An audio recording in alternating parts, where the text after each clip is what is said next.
So what if there's a like thing like this on the left,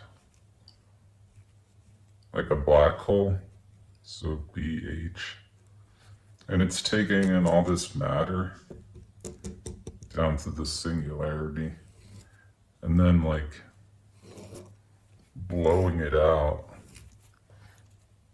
This thing, a white hole, and over here is the like the screen getting the projection, and we're living on this thing on like a 2D surface. This is how I think hologram principle could be right. You suck. So that means the information that's being projected over here had to have existed over here. So this thing had to be connected to one going like that, which is basically like the human centipede at that point. Because these things would kind of go on forever sucking information and data and then blowing it out the other side. So this was a black hole, took in info, compressed it to a point, then spit it out onto a projector.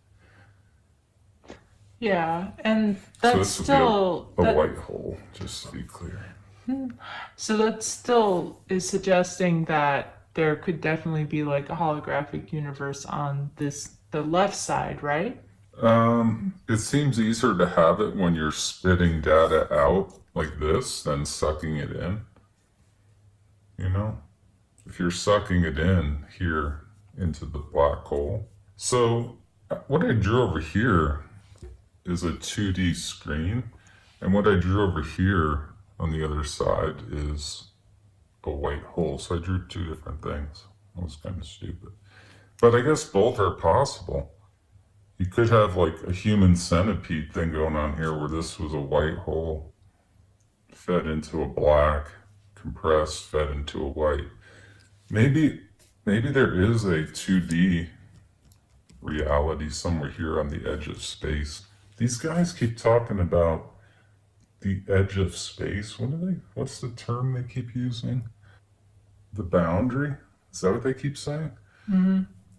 So the boundary could be the screen projector of these. People ask me how we could be in a computer if we are. This would be a good way to describe that. You have a 2D screen and basically a giant projector throwing information onto it, sucking information eternally into it from a chain of human centipedes with black holes. But the copy still exists on the left-hand side, right? Because you're talking Yeah, about so you probably have a permanent copy of everything on this on the left-hand side. the black hole nearest to the final projector has everything backed up on its rim. Yeah. So, right. But as you go back, you have like a little less each time you go back to a black hole. Only the final one has everything backed up. So it's kind of like You mean the original? only this one has a copy Yeah. of everything. Yeah. The one over here doesn't. So there's a whole thing with like particles and then their anti-particles, like the quark and the squark or whatever it's called. But my thinking is, if this diagram is true and information is just being reprocessed, here it's shot out of a white hole, it got re-eaten by a black hole, spit into a white hole. Is it possible that quarks exist in the black hole and then squarks exist in the white hole? And that's why we don't find any of these particles? Because say we're in the black hole or we're in the white hole. I don't know which one we're in. Let's say we're in the white hole. Maybe in this one, quarks are a thing. Well, then you're never going to see a squark if it only exists where information is being crushed. And that could be like the negative particles and the all the ones that have like leptons or whatever. They're all like the opposite, right? Like This Yeah. the Sig Sozon or something. But you know what I mean, all those ones that are opposite that they can't find, and they're trying to find them to prove what? Supersymmetry. But they can't find them, and it could be because you need entropy to actually reverse. Like, basically at this point, you'd be unscrambling the egg. So let's say these are like negative particles carrying certain information. They hit this thing, it's so compressed that they get like reversed and spit out. Maybe it takes like infinite compression, infinite gravity to reverse. To unscramble. Yeah, to Yeah. reverse entropy, and to maybe those particles are so strong that that's what it takes to reverse them. So at the singularity, what's happening is like the polarity goes from negative to positive of that information carrying particle gets reversed.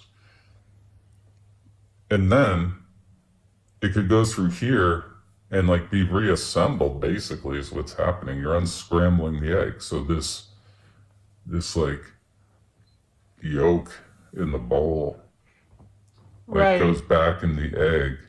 Yeah. I mean, maybe not exactly like that. Yeah, like an egg that gets reanimated and then cracked again, and then all of the proteins are like slightly misconfigured compared to the original Yeah, cracking.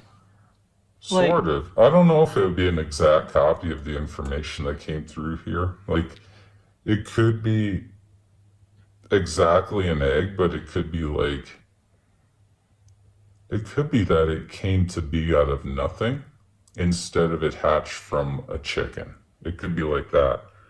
That could be how you, instead of like the yolk going back into the egg, that's another way that it could reverse itself in terms of entropy, I think.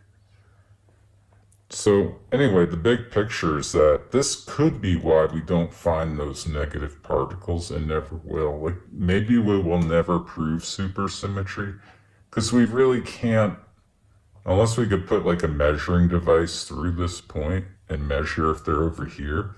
I just don't think, maybe in the particle collider, maybe they could try to make a structure that looks like this and see if anything reverses. That could be, but I don't know if we have enough energy to do that. It might take, I don't know how those colliders work. Like if they could simulate this amount of energy, I don't know. But if they can't, we probably don't have the energy to reverse the polarity of those. Yeah, so anyway, that's another theory.